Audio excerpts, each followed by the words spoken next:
mean. We just do this show. All that means to us is that we got a nice couple months off from podcasting, because I guess in 3 weeks' time, Travis will be in the middle of training camp. Yeah, literally. And let me tell you, not enough time to do a podcast, especially the best podcast in the world. Oh, I know. He's going to be busy focusing on football, getting in shape for this upcoming season. So we're going to be off for about 2 months. When's the next episode coming? Do we even know? September?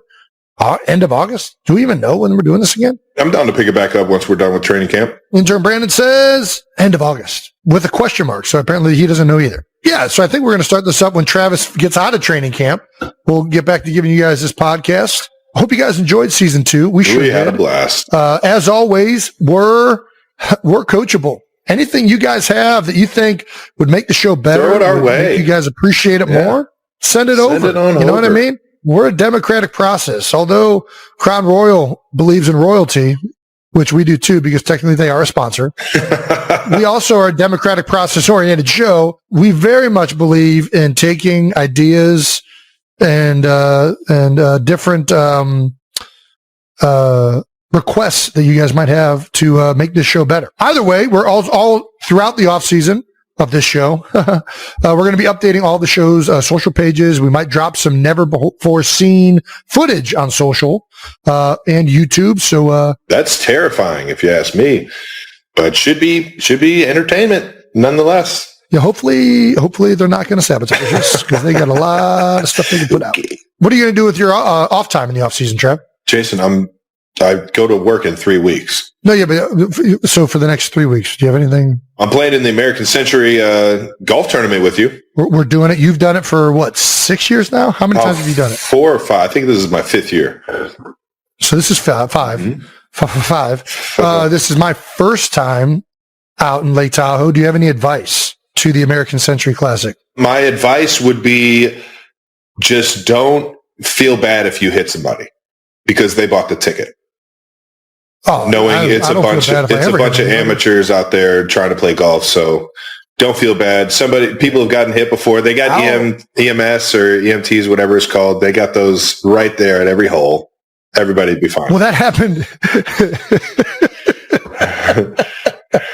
That actually happened at what, the not the American Century Classic with you and Pat. It was the match. Shout out to Clay. That was not one of anybody's favorite moments, because that was the first time I'd ever seen somebody look like they got sniped from about 300 yards away. It was crazy. Well, thankfully everybody's right. Everybody's What does the course play like? Greens fast? Are they Greens are typically pretty fast. Yeah. It's you're up in the mountains, you're in the altitude, so the ball's going to fly. So get ready to kind of club down at least 10 to 15 yards. That far? That much? I mean, if you really get, especially if you send it up in the air, like if you keep the ball low, I think you're good, but I'm pretty sure you don't have that much control over the ball. So I would just... Yeah, people decide whether it goes high or low. I thought you just hit Nope, you can... Yep, if you're good enough. Yeah. I can't, but if you're good enough. So I just clubbed down 15 yards, 10 to 15. Does it favor a draw or a fade? The course itself probably favors a fade just a little bit. Fuck! Why, you're a snap hooker, huh? I am, yeah. If it comes out right, it could be a fade or a draw, but if it comes out wrong, typically it is like a sharp turn left. Oh, yeah, that's a snap hook. Yeah. Yeah, we got to stay away from that. That will get you in the shit. Trying.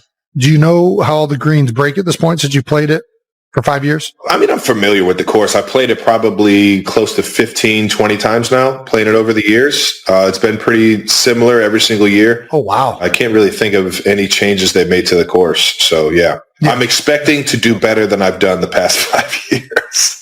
What have your scores been, if you don't mind me asking? Atrocious. I don't even look at the score after the second day. The last Sunday is typically me walking straight from the parking lot to the green and just hoping that I get through it without passing out. Now, the nice thing is that you can't shoot over what, an 8? No, double. You just can't double. I mean, you can't triple. So after a 6, you just pick it up? Well, depending on whether it's a par 3, par 4, par 5. So if it's a par 4, do I stop at 6 or 7? Just pick the ball up. Oh, that is going to save me, because I'll have some great holes, but what really does me in are the snowmans. That's what really those aren't fun. Gets my score all sorts of screwed up. Well, the thing is that A double. So you can just go. So if you're putting for par, well, yeah, you don't want it. So if you're you gotta think of it as you're like, hey, I'm just going right at. You got to think of it as points. No, you got to think of it as points, because a bogey, you don't lose any points. It's not like total score. It's not total. It's not. You don't add up like whether you got a 3 on a hole. It's like whether or not you got a birdie, par, bogey, or double. A double bogey is -2 points. A birdie, I believe, is +3 points. So it's like it's a point system. So as long as a par is a point, a bogey is nothing. You're even.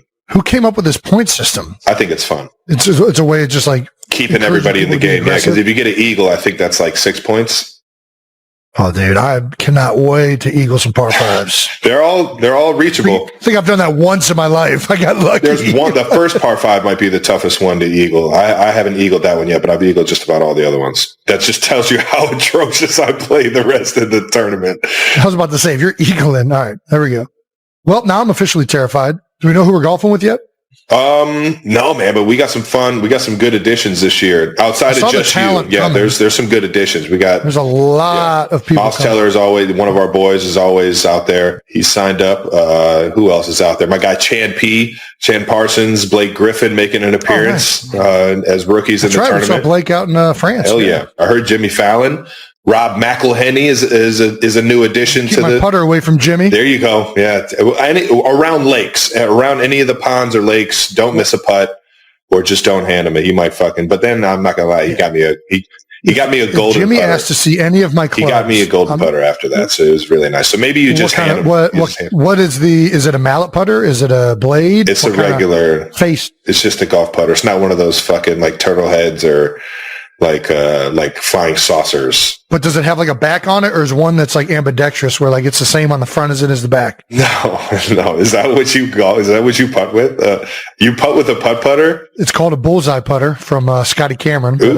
I don't know why. I like when it just looks like it's just like a fucking. Yeah, you can see it. Yeah, you can see. I just feel like better, I believe. I'm better at knowing right away whether I'm pushing or pulling like a putt. And I feel like I hit it straight usually. The issue comes with controlling distance because there's not a lot of help in the form of weights. And like, if you want that thing to move, you got to give it a little bit of gas. And that's not always the case out in Tahoe. Keep it calm. One thing you have to wear are pants, Jason. Make sure you bring golf pants. You have to wear. That's all I wear. I don't wear. I actually exclusively only wear golf pants when I go. Sorry. That's more of a like, I know I'm going to be outside in the sun for 4 hours, and I'm not a big sunscreen person, so I prefer to wear long pants. Oh, and bring chapstick because the altitude gets to you by like the second, third day. I do not wear chapstick. All right. Well, your lips are just going to be chapped as fuck, so you're good. They'll all auto-regulate. These babies. They'll auto-regulate. You're such auto-regulate. The mustache also keeps the moisture on them. Jason, I'm not sure if you understand how that works. Travis, I climbed Mount Kilimanjaro and didn't bring chapstick, and my lips were completely different. I don't wear chapstick. Chapstick is big. Chapstick causes your lips to dry out, and then you have to put more chapstick on. So I just don't put the chapstick on in the first place, and my lips don't dry out. Actually, Kylie wears chapstick, and sometimes when I kiss her, I get it on my lips, and then I'm furious. But I don't tell her because she's my wife and I love her. But yeah, really, the thing to do for love, you know. I'm anti-chapstick. Dude, Barkley, how can we forget about Barkley? Well, he's announcing it, though. No, he plays in it every year. Oh, I didn't know that. I thought he was like a commentator of it. Yeah, that's where I really got to hang out with him for the first time, was playing golf with him. Dude, I played golf with Chuck and Mike Quick maybe 2 weeks ago. It's so fun. Nice. I don't know if you can have a bad time around Chuck. He's so Those guys were cracking me up. Jerome Bettis. He was there my first year. Actually, I took a shuttle to the airport with the bus and his family, and just was kind of like picking his ear on like just being a professional and stuff. And it was cool to, I don't know, just get the wisdom from one of the greatest to ever do it. And yeah, he's awesome.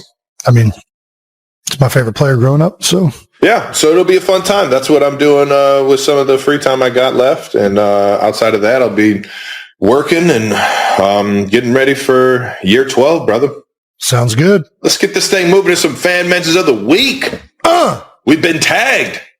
in a bunch of pictures of people with Kelsey tattoos over the past couple years, but we have this guy. Who is this? I am Good Pastor from I don't know where, but he got a tattoo of a garage beer. Oh my gosh. This is actually, holy cow. This is intense. This is actually a really good like drawing. This is pretty good. No, they nailed it. It actually, I thought it was fake at first. Like it was like one of those like, you just put water on it and put it on the leg and then peel it away. No, that is real deal, Holyfield. Sure? It's a real, how do you know? How can you tell the difference? I don't know. You're right. I mean, more power to him if he actually did this. This is sweet.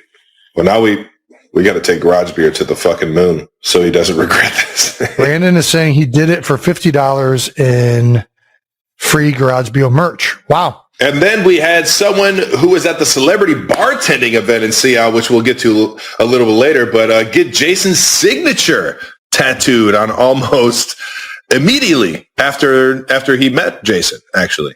Yep. Yeah. No, I remember doing this in the bar. I remember her telling me she was going to do it, and then she actually did it. You couldn't make it look nice, Jason. Dude, that was as good as I could do, signing somebody's skin. I thought that looked pretty good. God damn it. That doesn't look good?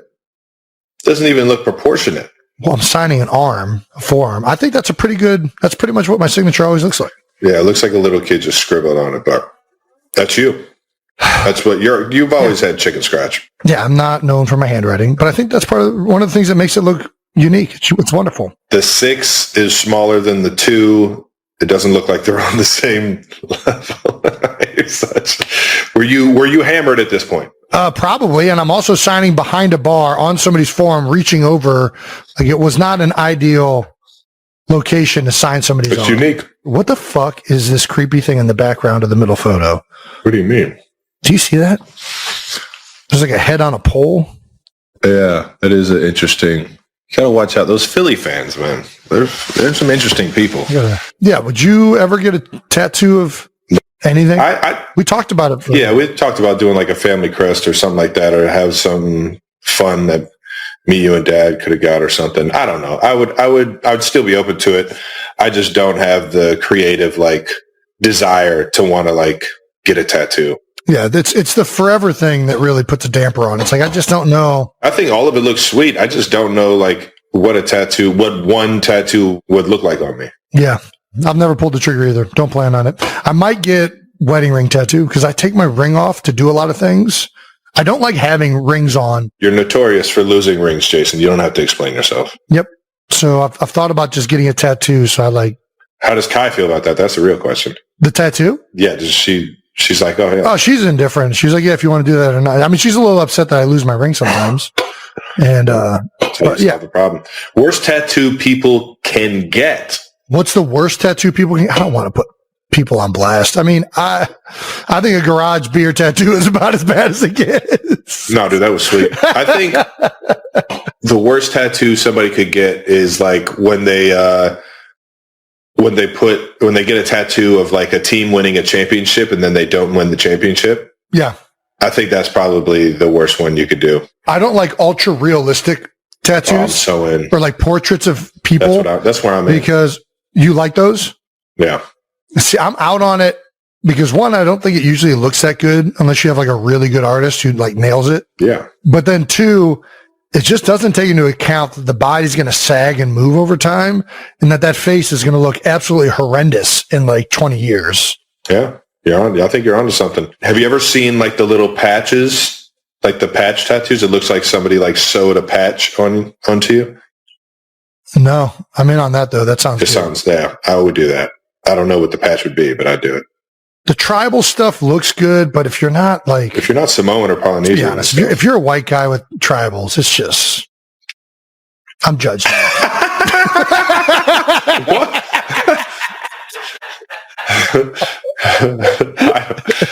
To each his own. If you want to get a tribal tattoo, that's on you. I mean, they look sick. They look sick. I think I'm in on patterns. I like patterns. So well, the patterns are great, but you can do patterns without like culturally appropriating. Not that I'm into like I'm all fine with stealing culture. I mean, this is what we do. But yeah, that's what we do.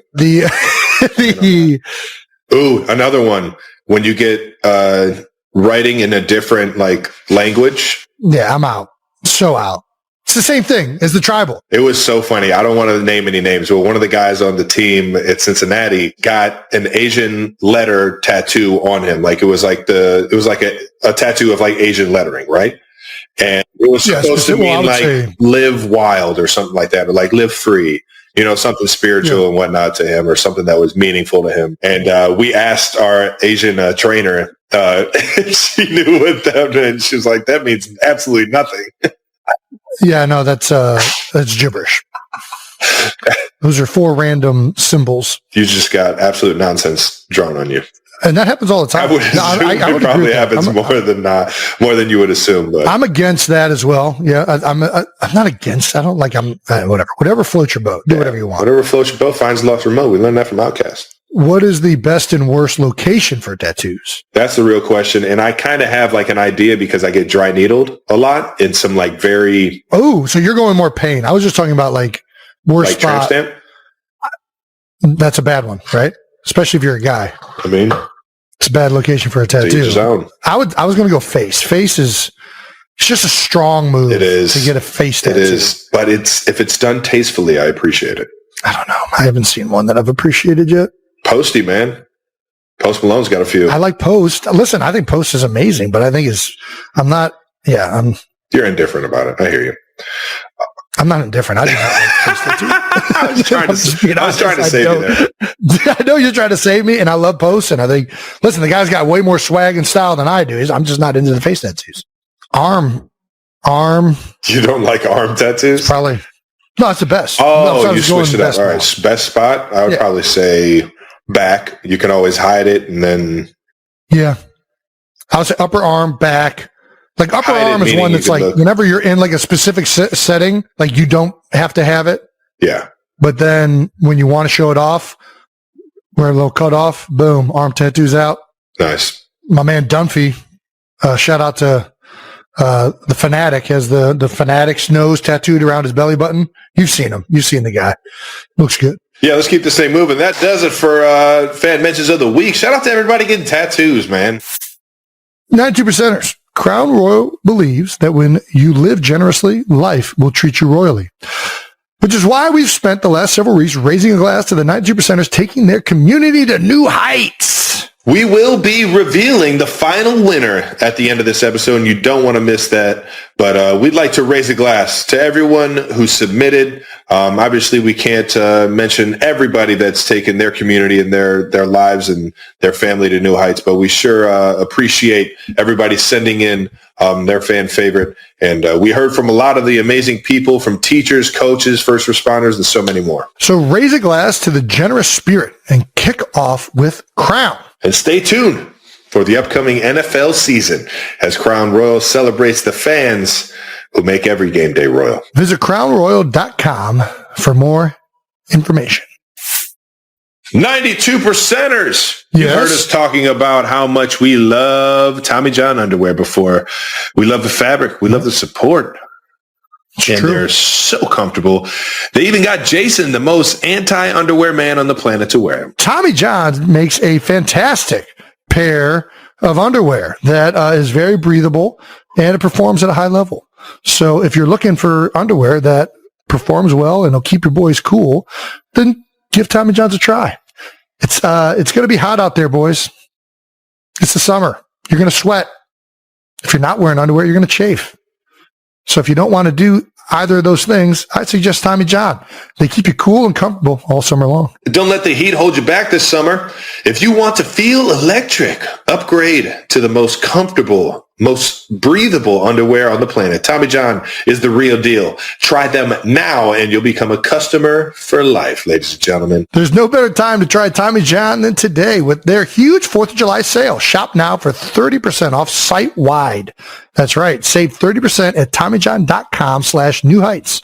TommyJohn.com/New Heights. See site for more details. Let's go into a little out of the house. Hey! Talk about some Beer Bowl number 2. Beer Bowl the deuce. All right, Jason, you got out of the house last week, went down to the shore, had yourself an absolute blast, not only with Beer Bowl 2, but the Eagles Autism Foundation. That's right. We put on I think that's our 4th. It's either 4th or 5th. I lose track. It's got to be more than that. Yeah. They're calling it like the Kelsey Bash. I don't like that name. I don't know how that name got. Of course you don't. We don't like doing that. Yeah. I think the better name that I want it to be known as is Shore Birds. It's a bunch of birds down at the shore. Birds fans, Birds players. There's a lot of players and fans or celebrities there that actually weren't really birds, but it ties in now. Yeah. That event was tremendous. Ryan Hammond, who runs Eagles Autism Foundation. Shout out to Ryan. Yeah. Is the one who's put that together from the start. And then her and Kai have really taken it to another level. Each and every year, they somehow add more pieces to it. And this year, between the event on Wednesday, which was the guest bartending at the Ocean Drive, best bar down at the shore, combined with the beer bowl at the Sea Isle City Yacht Club, we were able to raise, I'm hesitant to say this, but this is the last number I heard, it's just north of $850,000. Damn! Yeah. Man. And it's pretty incredible. Awesome. It's our biggest number by far yet. Yeah.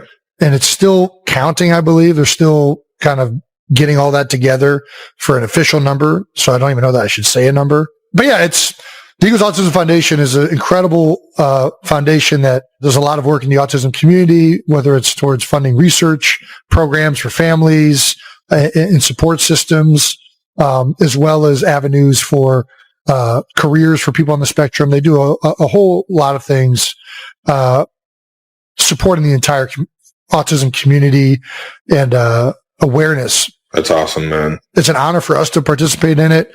It's something that has been near and dear to Kylie's heart for her whole life.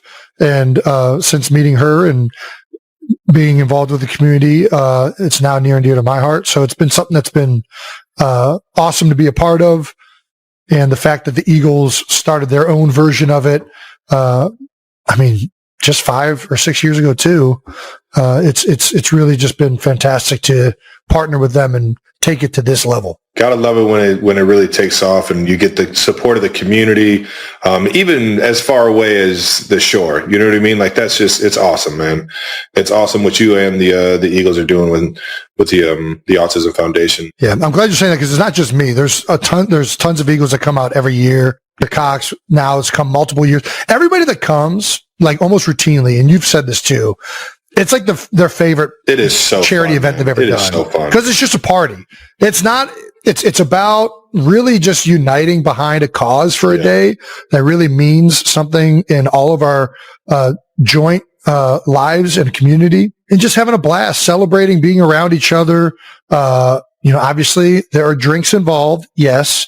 But it's just about having a good time and supporting this wonderful cause. And it's turned into something much bigger than we ever anticipated. It's just a lot of fun. Well, I can only imagine not only what you guys are doing in terms of raising funds, but what you guys are doing for the shore, man. The shore is obviously it's an amazing place, and it's got a lot of families that go there for the summers and stuff. But I'm sure you guys are bringing in a plethora of people that are hanging around the shore for an extra day or a weekend that they typically don't see. So it's awesome to see, man. It's awesome to see. Highlights of the bartending, though. The OD it's one of my favorite places ever. How was that? Oh, as usual, it's chaos. It's a packed house. Everybody's trying to get items signed and drinks, and you're trying to figure out, who are you actually taking money? People are just hanging money out of their hands at all times. And you're trying to navigate, who am I getting to? And there's no way you're going to get to everybody. The last time I was there, it got to the point where I was doing $100 chug-offs. Like if you... Oh, that's still $100. That's a good one. That's a good one. That's the bar. That's also how you get shit-faced. That is how you get shit-faced. The real way you get shit-faced, and I tell this to everybody who's coming for the first time, is shots. You can't do liquor. You got to stick to just beer because you can't chug. The stomach's only so big chugging beer, right? But if you start mixing in like little, out shots, you're going to be under the table. Unless your name is Landon Dickerson. That dude can drink. It's like an endless pit. He's a keg. It's unbelievable. Keg. It's unbelievable. Makes sense. That's the key. You can do the chug-offs, but just don't do liquor. I'll do shots of beer. Like if somebody wants to do shots, I'll pour beer in a shot glass and I'll do that with them. But I ain't like doing whiskey. Not for that event. That's fair. That's how you get through. You got to set boundaries. Drinking boundaries are very important, ladies and gentlemen. You got to last. It's a 4-hour event, and it's like nonstop. Did you have the chug off with your boy from the radio again this year or no? No, and we need to redo that. I owe Seltzer. Seltzer, my bad. Sorry, Seltzer. I forgot your name, brother. And James actually used to work for the Eagles. He was like, dude, he was awesome. I don't know. He's such a good dude. Yeah, and I don't know what I forget what his like official title was, but he was like the first one back when I first started in the league that like when teams first started hiring social media specific like content creators, that was what Jimmy was doing. And he was always asking questions and stuff like that. So, we got to get an actual pint chug off and not a liter of beer and surprise him like that. Cause he was definitely unprepared for it. We snuck it up on him. He'll be all right. Let's get this thing moving. Jason, one of the biggest, most viral moments of the weekend was this clip right here of you locking eyes with Kylie during your guys' favorite song, or one of them. Which one? Which one? Oh, Scatman. Is that your official Scatman dance? No, that was a new. That was just. I guess it came out of you. That was just like. It just was a natural moment. It just felt like the right thing to do. There's not a lot of space in that stage of Flip Cup, so it had to be limited to upper body movements, and that's what felt right in the moment. Well, everybody was saying you actually cheated on that first Flip Cup. They said you guided the cup. Oh, I definitely cheated. If you don't call me out on it, I'm going to fucking... I'm cheating. Again, we've been over this. I am taking advantage. If you guys are not smart enough to watch my offhand, I am going to assist. There's no doubt. And so like the third person, I think it might have been Sid. I'm trying to remember who was third in line. Might have been Dallas. I think Dallas was really struggling. Yeah. That's what you're not going to see a Kelsey guy do. And I started struggling on that first one. And as soon as the other person flipped it, the attention goes to the next person drinking. That's an easy, hey, whoops, that left hand stuck in there. Anybody see it? Nope. Nailed it. Please do not give away the Kelsey strategy. We cannot give away. That, my friend, is a flanker move if I've ever fucking heard of one. Oh, no doubt. Oh, the tension's over there, boys. Nobody's looking at me. Yeah. Oh, my God. You see how fast he's chugging that beer?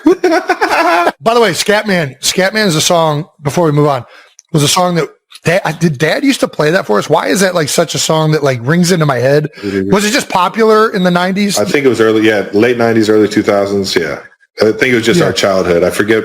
There was a movie that played it that had it in it maybe. I think we were just into it. Do you know what that song is about? Bắt đầu hành động với chương trình giảm giá của Hostinger. Chỉ với 120.900 đồng một tháng, nhận NSN tự lưu trữ và triển khai chỉ với một nhấp. Dude, it's about stuttering. So the guy who sings it, Scatman John, was a stutterer, and he stuttered in everyday talk. So he had to learn to pronounce words correctly and like use his mouth in a certain way that made him really good at scatting quickly. And then he decided to write a song because when he was scatting, people couldn't tell that he was stuttering. And then the whole song is like an uplifting song about like how like if the Scatman can do it, so can, like the whole thing is about uplifting people to overcome trials and tribulations, which just made me like the song that much more. Besides the fact that it's a fucking banger. So shout out to Scatman John, no longer with us. Scatman, it's classic. I can't even do it. Because you're not a Scatman.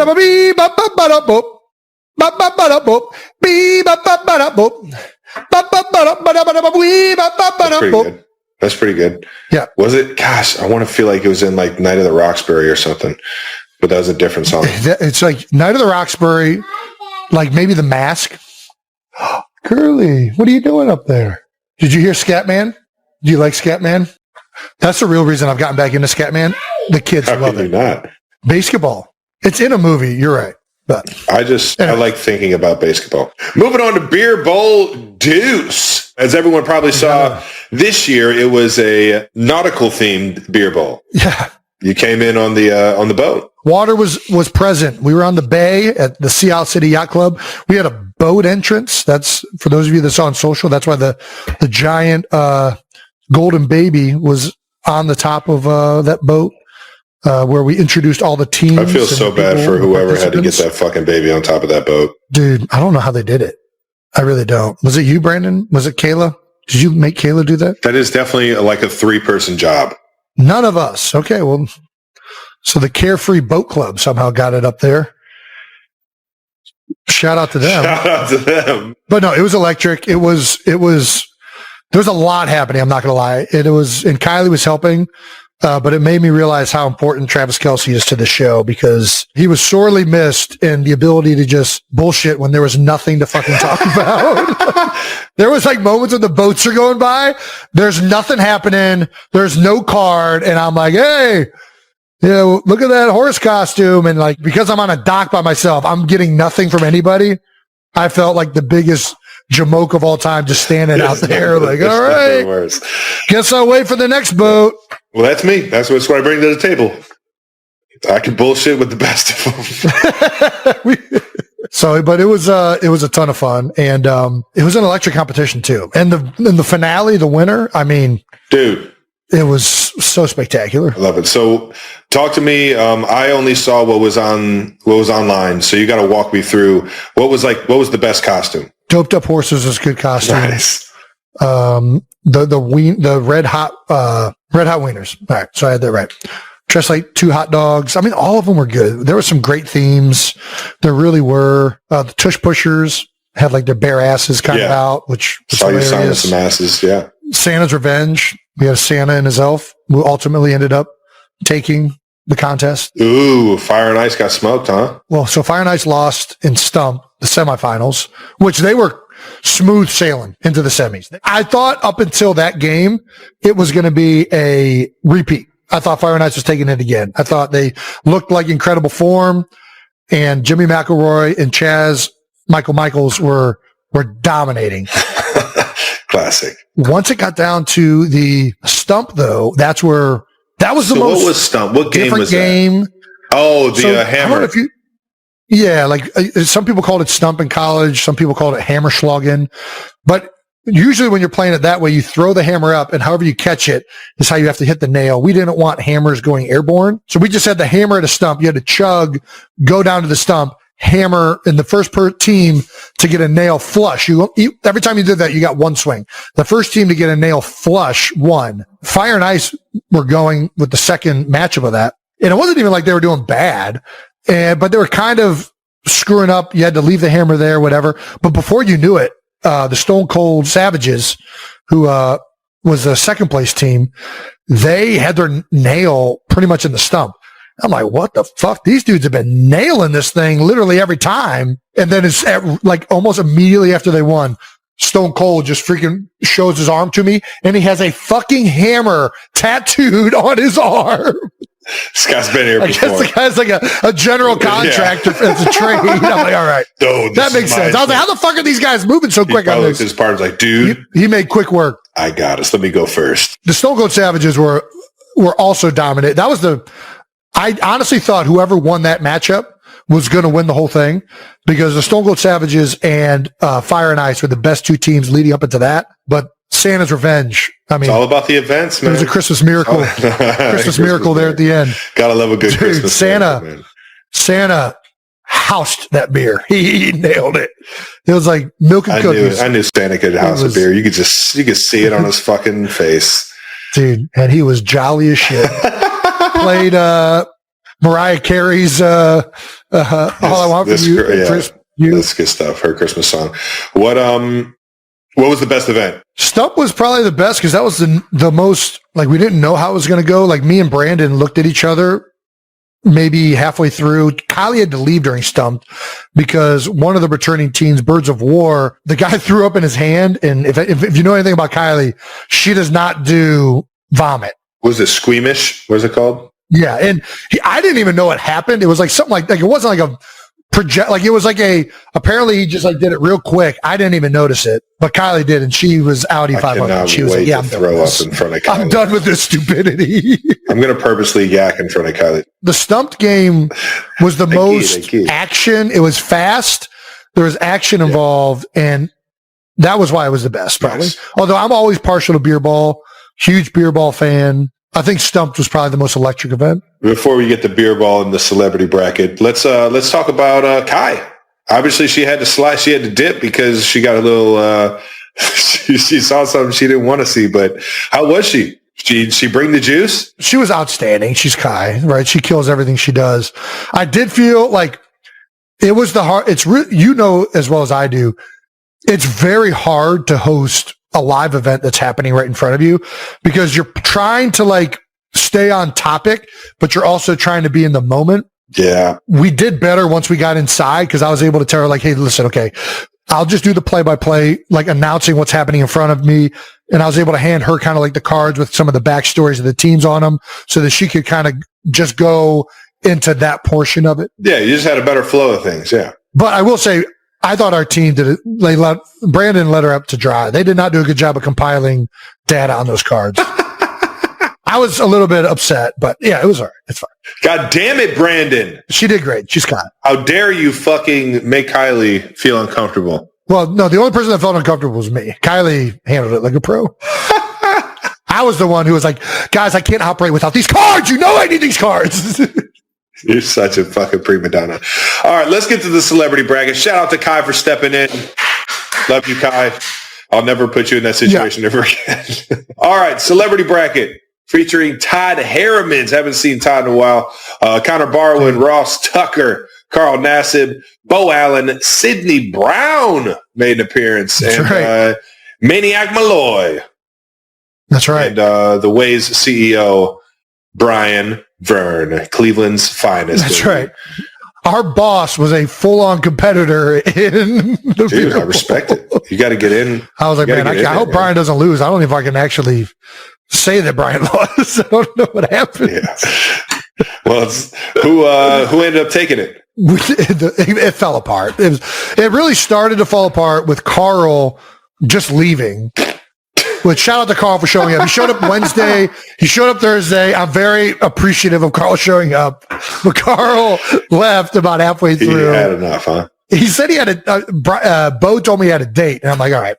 Well, okay, well, fine. I guess just fucking do whatever you want. Like, no, I'm joking. So then we didn't have like enough people to play with. So I had to join Bo's team. Oh, yeah. And then Todd had to leave. So it kind of just all fell apart. And then we did a baby bottle chug to end it, which was the worst fucking thing. Why would you guys? That's like chugging champagne. It just doesn't work. We were trying to figure out another event to add, and it was going to be the winners of the celebrity bracket were going to go off against the winners of the amateur bracket, and whoever finished the baby bottle was going to get another prize. But it kind of was all over after Santa and them won $50,000. Nobody gave a fuck. And then us four just chugged a baby bottle. And like when you're sipping like beer through a nipple, it just turns to all foam. Of course it does. It was so disgusting. I don't know why. It was so gross. It makes no sense to do that. You guys are ridiculous. It was really stupid. All right. Well, you and Bo playing, who is that? Todd and Maniac Malloy?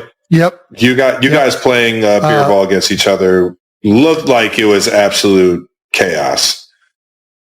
No, it was not chaos at all. It was over lickety split, made quick. You know that this is my best game, Trev. It is. I am the Wayne Gretzky. You're the Michael Jordan. Yeah.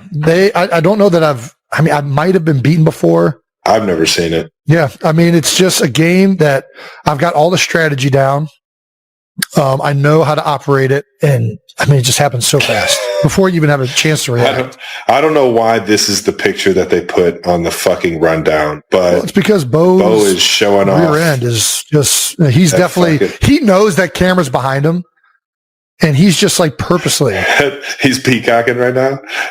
He is showing that thing off. Because that thing. He has the tightest shorts imaginable already on top of it. That's what he wears. He's a tight short guy. He actually bought this outfit.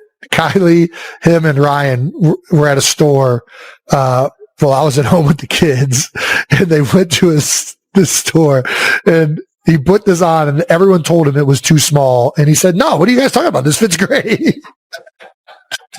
He knows what he's doing. He's showing off that physique. That's a lot of squats that have earned that right. Well, Ross Tucker did bleed all over the table during beer ball. Ross deserves an award for like highest energy of all the right after Flip Cup. He was bringing it. It was. Oh, well, he's always going to bring the juice now. Ross was a a wonderful addition to both Wednesday and Thursday this year. Tons of energy, really made the event fun throughout. That's and awesome. he was dominating as well. His thumb bled because he knew the strategy because he played with Connor of Beer Ball, which I'll give you. This is, if you're ever playing Beer Ball, you know that you can't open the can until your partner hits the beer. The problem with drinking out of a can is that you're limited with how fast the beer comes out. Yeah. So the strategy, if you've ever played the game and you know what you're doing, is to peel the hole down with your thumb. It's all about airflow. The problem is when you don't know how to do that at like an angle, like if you're an experienced guy, you know it's like that a can opener. Roll it. Yeah. Yes. If you don't roll it and you go straight down, you're going to cut your thumb almost every time. And that's exactly what, We've all been there. Well, shout out to Ross for bringing the juice and walking home with the gas. Fuck it. He just the guy was giving it his all. Nice. Are we doing it again next year? I mean, yeah, why not? If people want to. I will say this. We were doing another event on the back of the dock that involved the water, where teams, so every year we invite alternate teams, mainly in case teams that are supposed to be there for the event don't make it there on the day of. We still have 16 teams. Yeah. So this year, as a change up, after there was a playing game for the last spot, those teams participated in another event that was happening on the dock where there was garage beer out on a boat and they had to use a raft, paddle out to the boat, get the cans of beer. And they were allowed to get, I think, 6 cans of beer per trip. And then on the dock, they had to drink them. They could recruit help from people, but somebody had to consume the beer. And then whoever built the biggest tower of empty beer cans within a lot amount of time won that competition that was happening. I was not able to witness it, but everybody that was watching that said it was a ton of fun to witness. That sounds like a fun gig. So I think if we do it again next year, I would like to see more incorporation of the bay and the water. They do like grease pole competitions over water. I think that's how we do it big. We have lifeguards. It's all safe, right? But I think that now that we're doing it at the Sea Isle City Yacht Club, I just feel like it's a waste not to utilize that water out there. Yeah. Maybe a blob, have a competition for who can get launched the highest, put like a wall so like you can see. I've always wanted to put like a 20-foot wall behind it, and then you can just like see whoever gets the highest. What's this, the X Games? Is it highest or whoever can do the coolest like flips and stuff in the air? I like highest. I want to see like. You want to see some Jordan Mailata launch Jake Elliott as high as possible. Dude, I know it's water, but if you hit the water wrong, you could break something or fuck some shit up. You won't break anything. What you will do is, and I've done this because in high school, I was trying to show off and do as many flips as possible off a diving board. You can't perforate an eardrum. If you land sideways on your head, it will knock your eardrum loose. So we'll figure it out. We'll figure it out. Well, we will be dropping the full Beer Bowl recap video next week, ladies and gentlemen. That's right, 92%ers. So subscribe to the YouTube channel and see all the mayhem that Beer Bowl Deuce has to offer. All right, we got to shout out our partner, Helix Mattresses. If there's one thing you know Travis and I care about a lot is our sleep. That's right. Which is why we love Helix. Helix knows everybody is unique and everyone sleeps differently. That's why Helix has several different mattress models to choose from, each designed for your specific sleep positions and feel preferences. If you're worried about figuring out which Helix mattress works best for you and your body, don't be. Just do what I did and take the Helix Sleep Quiz and find the perfect mattress in under 2 minutes. And your personalized mattress is shipped straight to your door, free of charge. That's right. You should never have to compromise outside of the cost of the mattress on comfort. Helix has mattresses with cooling technology that helps regulate your body temperature, whatever the season. Plus, Helix mattresses all come with a 10 to 15-year warranty, depending on the model. Right now, Helix is offering up to 30% off all mattress orders and 2 free pillows to anybody who visits helixsleep.com/New Heights. That's helixsleep.com/New Heights. This is their best offer yet. It won't last long. With Helix, better sleep starts now. All right. As we said earlier in this episode, MTV's The Challenge is back for an epic 40th season. We've been watching those things since before the internet. Battle of the Eras premieres Wednesday, August 14th. Put it on your schedule, ladies and gentlemen, only on MTV. Jason, obviously, we were just talking about it. What were some of the most iconic shows or people from the show that you remember? Yeah, I mean, it was a long ago. I was watching this back when Road Rules and Real World were still a thing, and it was a Road Rules Real World Challenge. Yeah. Now, just the challenge, it combines a lot of other, I think, shows and people and personalities. But the ones that I remember the most was just CT being a complete gallivanting Neanderthal. Yeah. That's your kind of guy. There was always something exciting. It was like CT was the front runner to win it every year until he just got drunk one night and decided to like fight or break something, and then he got kicked off the show. It was like every single freaking challenge. It was like, I don't know if it was like set up to do that or if he was that much of a loose cannon, but that's what I remember very vividly. Yeah. Yes. Well, life came full circle for me when I started partying with Johnny Bananas here and there. Seeing him down in Florida. Seeing him down in Florida, and then also seeing him in Cleveland, ironically, having some fun up there. So shout out to Johnny. We've had some fun together, actually in Kansas City as well, doing some content. So can't go wrong, though. I'm sure it gets better every single year. So yeah, there's always some new challenge. It's iconic, and the drama that ensues is always legendary. And this is season 40 of the toughest, most memorable competitors in challenge history, and they're returning to battle it out in the largest cast yet. Fan favorites like CT and Johnny Bananas and so many more will be competing against each other in never before seen. Can't wait to see what they have in store. With so much history, this season has something for every challenge fan. Old rivalries, romances, and all new alliances that you never saw coming. And whoever ends up a champion won't just have won this season. They'll have conquered 40 seasons of challenge history. So tune into the Challenge 40 Battle of the Eras, premiering Wednesday, August 14th, only on MTV to see who takes home the $1 million prize. All right, Trav, we got to talk about it. Let's do it. We talked a little bit about the London trip last week, but for those of you that don't know, we were commenting really from night one because we did the show right before night two. But on night three, something magical happened that I think everybody that is following your life would like to hear your viewpoint on and your commentary of. Somehow, you made your way onto the Eras stage. I did. It's very unlike me. I'm not big. I don't love going on stages. Yeah, not a big, very shy, not very big into being in front of crowds. I really didn't feel at home. What can you tell us? First of all, how did this whose idea was this? Well, I initially mentioned it to Tay. I was like, how funny would it be if I just like rolled out on one of the bikes during the 1989, I know exactly that era. She started laughing. She was like, would you seriously be up for like doing something like that? And I was just like, are you what? Yeah. I would love to do that. Are you kidding me? I've seen the show enough. Might as well put me to work here. And sure enough, she found the perfect part of the show for me to come in. There was no like bike in case I like ran into somebody else or like hit one of the dancers or anything. It was like the safest option. Dude, yeah.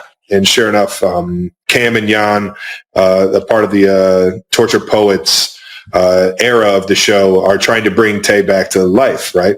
Trying to bring her back to life, get her ready to perform the rest of the show, so to speak. So knowing that she can do it with a broken heart, right? Which, by the way, I think that's turned into my favorite song. Even before this happened, that's a great tune. Dude. I'm so depressed, I act like it's my birthday every day. Nice. I think everybody can assimilate with like, you're fucking in a shitty mood, but you got to do it, man. You got to get up there and fuck.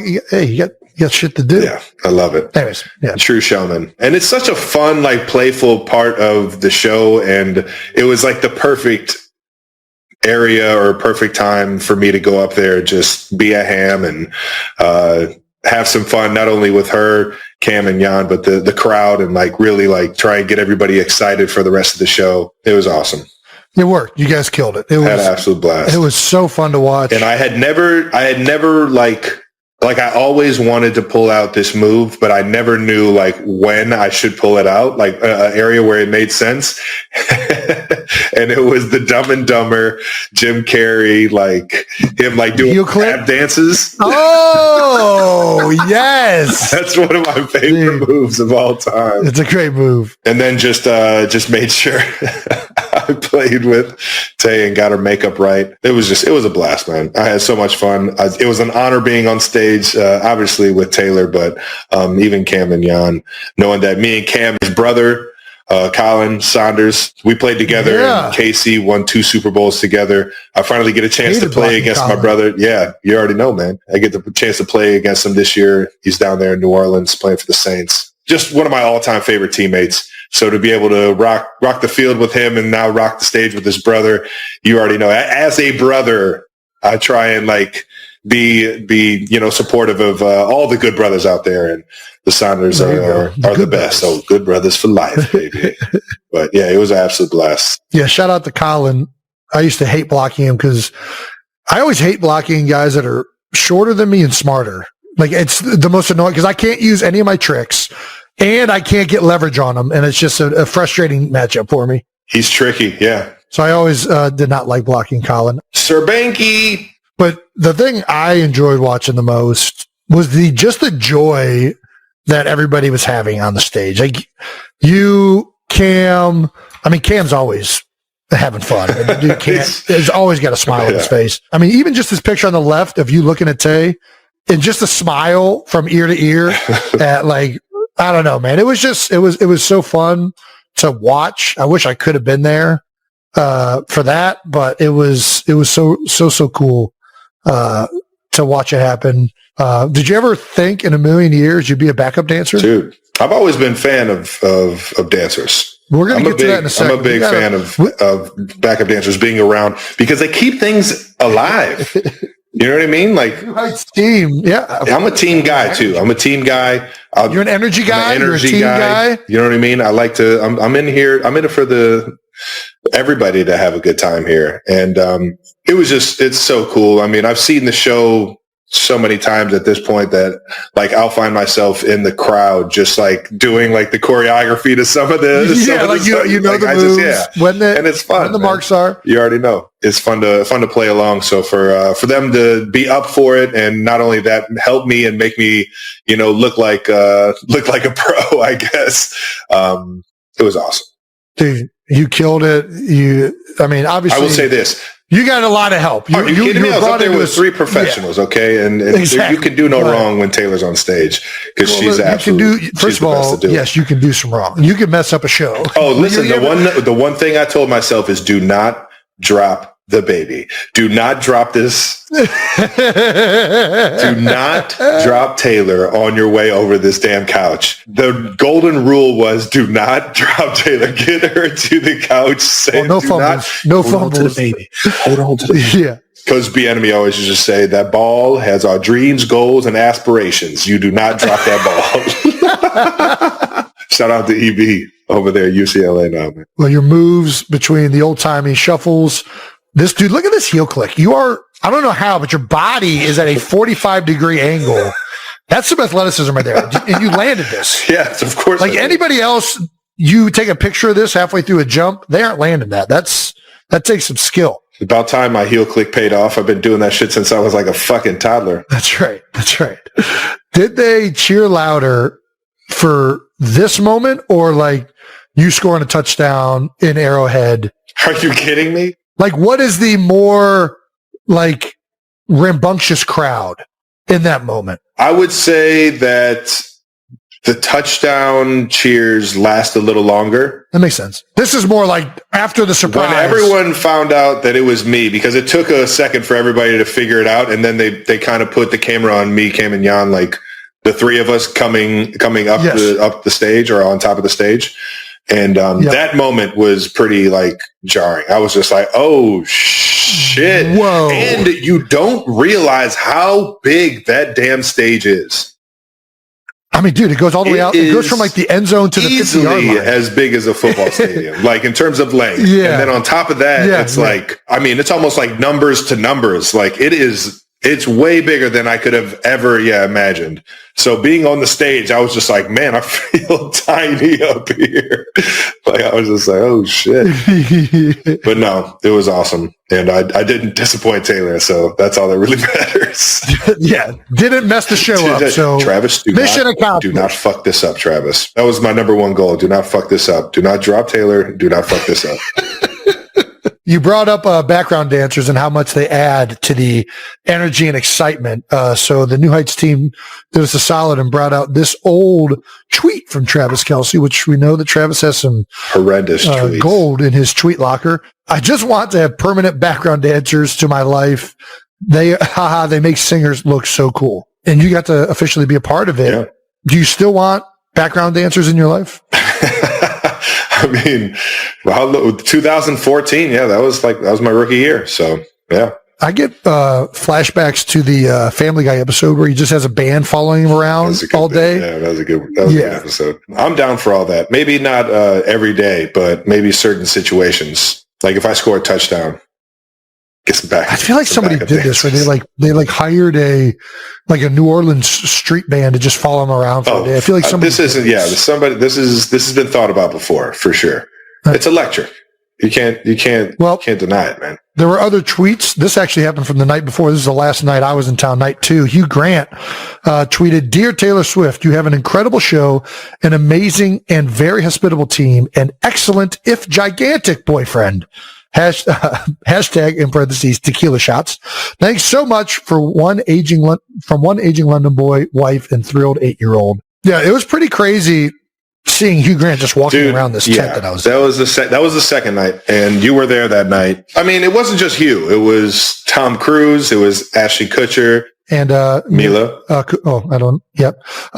And then Liam Hemsworth. Yeah, Liam was in that thing, dude. It's so cool. The Aussies are so much fun to be around, aren't they? They are. They know how to party. That's for damn sure. I've been fortunate to meet him and his brother this offseason, and both of them just don't disappoint. They just seem like the coolest guys. Yeah, they were, and everybody was having fun in that tent. Let me tell you. Everybody. Part of it, too, is like Hugh had his 8-year-old there.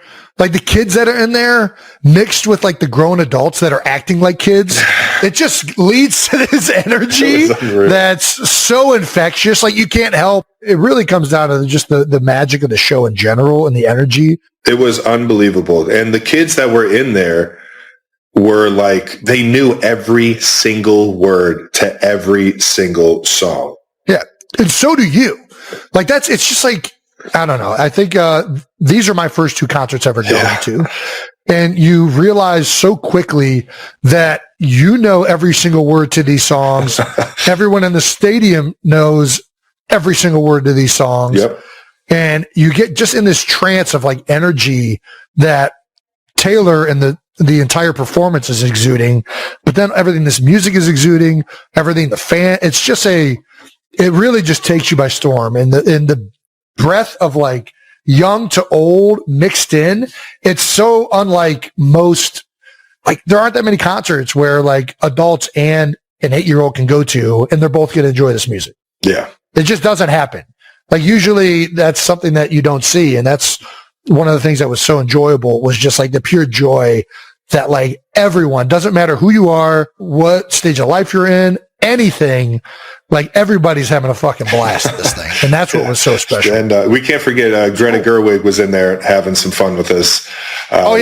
She had, I'm not sure who the little one was in front of her. I didn't ask whose kid was whose, but I'll tell you what, the little girl in front of Greta was having the time of her life. And that only made me like want to have the time of my life with her. So I just started singing with her and everything.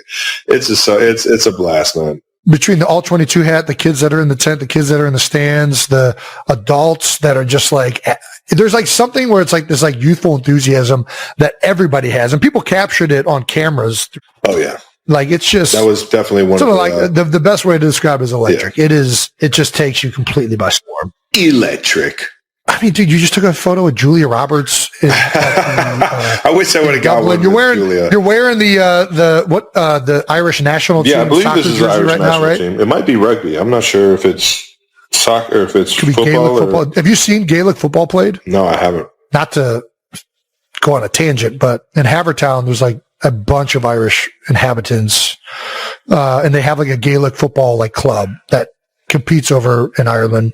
And I've watched it. It's an electric sport to watch. It's kind of like soccer and football mixed together. It's weird. Damn, I gotta check it out. Yeah, I met Julia Roberts in Ireland, in Dublin, Ireland.